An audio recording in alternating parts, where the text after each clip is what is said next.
ಸಚಿವ ರಮಾನಾಥ್ ರೈ ಅವರು ಜುಲೈ 21ರಂದು ಕುಳಲಿ ರಾಜರಾಜೇಶ್ವರಿ ದೇವಸ್ಥಾನ, ಮಲ್ಲೂರು ಉದ್ದಬೆಟ್ಟು ಸೈಯದ್ ಐದ್ರೋಸ್ ದರ್ಗಾ ಮತ್ತು ಮೊಡಂಕಾಪು ಇನ್ಫಂಟ್ ಜೀಸಸ್ ಚರ್ಚ್ಗೆ ಭೇಟಿ ನೀಡಿ ಪ್ರಾರ್ಥನೆಯನ್ನ ಸಾಗಿಸಿದ್ದಾರೆ. ಈ ಸಂದರ್ಭದಲ್ಲಿ ಅವರು ಜಿಲ್ಲೆಯಲ್ಲಿ ಶಾಂತಿ ಸೌಹಾರ್ದ ನೆಲೆಯಾಗಬೇಕು, ಕೊಲೆ ಆರೋಪಿಗಳ ಬಂಧನವಾಗಬೇಕು, ಬಂಧಿತರಾಗಿರುವ ಕೊಲೆ ಆರೋಪಿಗಳಿಗೂ ಶಿಕ್ಷೆಯಾಗಬೇಕು, ಪ್ರತ್ಯಕ್ಷ ಹಾಗೂ ಪರೋಕ್ಷವಾಗಿ ಶಾಂತಿ ಕದಡುವವರಿಗೆ ದೇವರೇ ಶಿಕ್ಷೆಯನ್ನ ನೀಡಬೇಕು ಎಂದು ಪ್ರಾರ್ಥಿಸಿದರು. ಮನಸ್ಸುಗಳಲ್ಲಿ ಅಸಮಾಧಾನದ ಏನೇ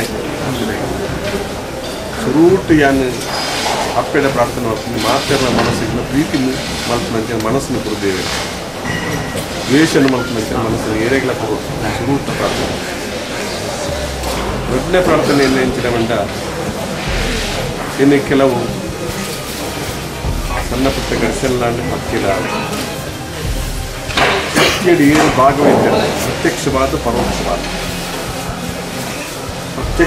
ಪರೋಕ್ಷವಾದ ಏನು ಆಯಿತು ಅಪ್ಪೆ